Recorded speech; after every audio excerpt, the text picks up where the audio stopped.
Hello and welcome to the LLG vlog. I'm Helen McGrath, LLG's Executive Director of Policy and Governance, and I'm joined this week by Dennis Hall, our Bulletin Editor. Hi, everyone. So, as usual, there were some big events last week, Dennis. Indeed. Well, indeed, there have been some big events out there, and all of them might affect local government. We've just had the autumn statement, the fallout from the Rwanda case, and that ministerial reshuffle, of course. And we've also had the King's speech. Now, we deal with the detail of the Rwanda case in the latest bulletin, so I think we should perhaps take a look, Helen, and rewind a little further and look at the King's speech and the new ministerial reshuffle that's just taken place. And what might they mean in local government? Were they all a lost opportunity? Or did they offer some hope of much needed reforms? So let's look at the King's speech first before we have our discussion.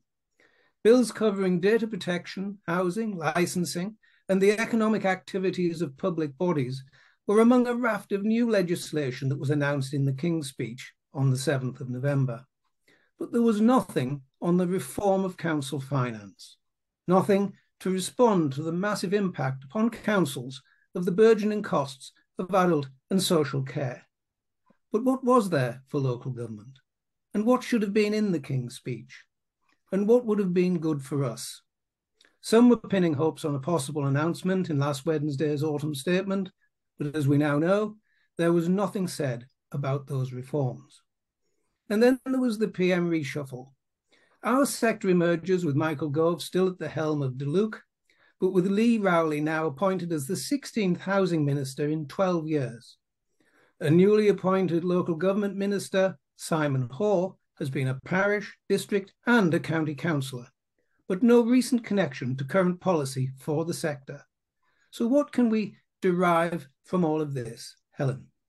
Well, probably that the challenges facing local authorities are not going to go away anytime soon. I mean, what can we say about the King's speech? Was it a lost opportunity, as you posed earlier? Well, obviously, we had the Levelling Up and Regeneration Act, and of course, that omitted remote meeting provision for local authorities.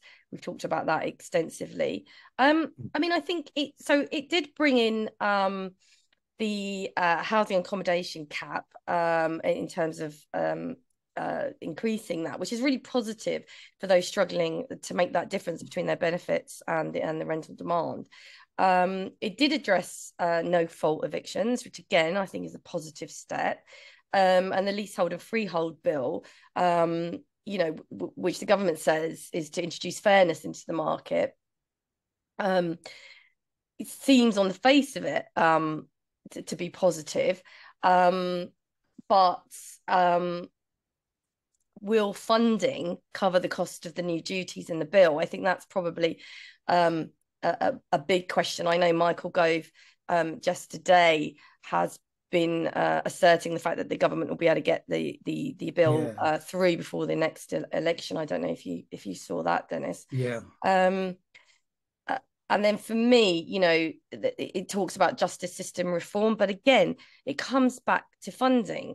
There's been a lack of funding in that area for decades.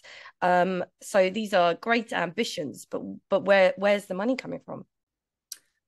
Well, for me, this question of whether it was a lost opportunity, it's a thumbs down from me. The answer must be yes. There was nothing to alleviate those structural problems in local government finance that I mentioned and that you've just referred to there. Government must see what we see, and we are seeing councils struggling to declare balanced budgets and a staggering increase in councils issuing Section 114 notices.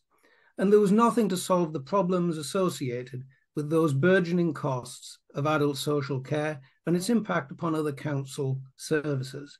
And another thing, and I know you're particularly interested in this from your work on the local authority meetings issue, there's nothing on that wider need for reform in relation to local government legislation. No, that's right. And the Local Government Act 1972.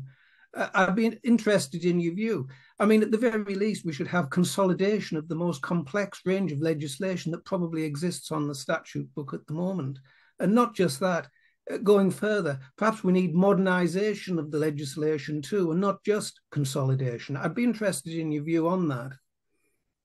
Well, I mean, for me, the current provision in local government is just antiquated and not fit for purpose, and it just doesn't sit right with the whole technological transformation that the world is seeing and the implementation of AI. And it's not clear to me how that squares with, for instance, one of the things that I feel was missing from the potential to be covered in the King's speech is in relation to sort of transport, for instance. Yes. Now, there are still and automatic vehicles obviously are looming. E-scooters are still a problem. And when you consider that, notices still have to be published in newspapers on traffic regulation orders because of the types of legislation we're still having to deal with, it begs the question: at what point is the government going to sit down and take the ball by the horns and reinvent provision for local authorities? Because we can't carry on being left behind, Dennis. You've made the point many times that much of the legislation is literally Victorian in nature, and many things haven't changed. We've got to modernise. Some things are okay in Wales, but they can't be done in England in relation to meetings, as that, for example. But back to this question of the financial gap, because this is occupying my mind a lot because of the things I see as bulletin editor.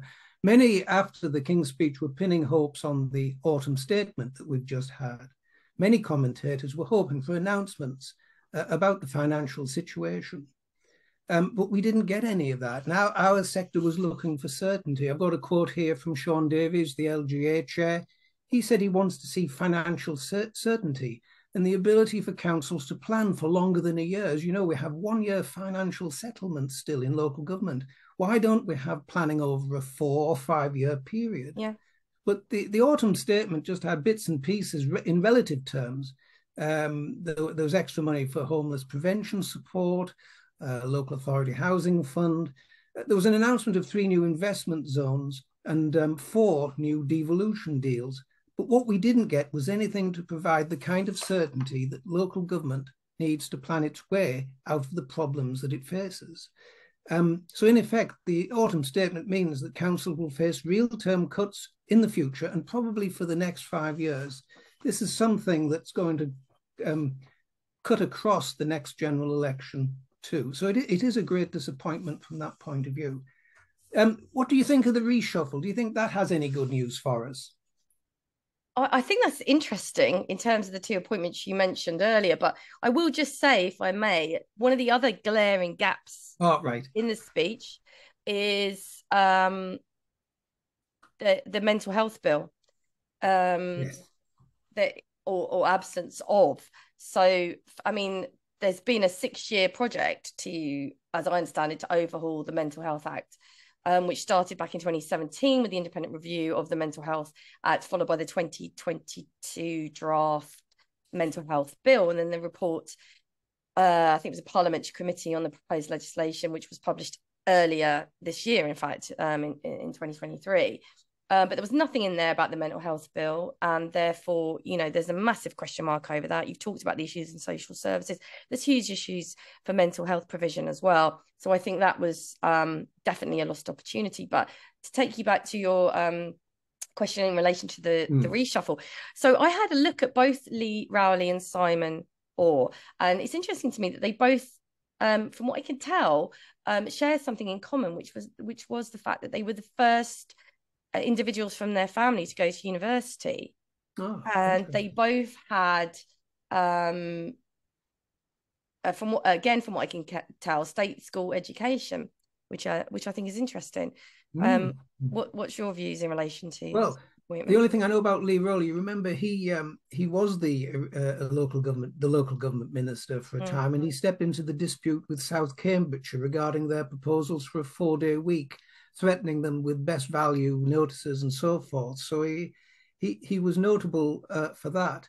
Simon Hoare, a name I wasn't familiar with, but I see that he has been a parish councillor, a district councillor, and also a county councillor, but no connection with recent policy. And there's a report in the LGC that Simon Hoare appeared at his first meeting with the Parliamentary Levelling Up Committee last Monday.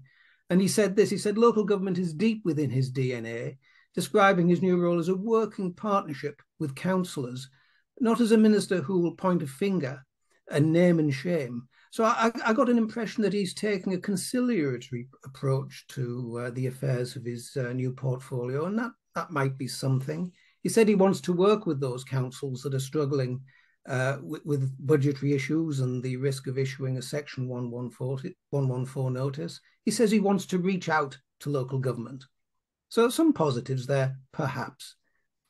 Yeah, well, I think the fact that he served as a local councillor for 11 years, lives in the constituency of which he serves, and is obviously very embedded in the community, probably does assist his understanding of the challenges that the sector is facing, and therefore one would hope make him more effective in the role that he's now occupying. But time will tell, Dennis. So I agree. So, on that note, I would urge everybody to listen to the Grapevine podcast, which takes a look through the bulletin highlights, but also some of the contemporaneous elements that happen in government, which can sometimes arise in very short shift. So, on that note, thank you for listening to the vlog, and it's goodbye from me. And from me too. Bye.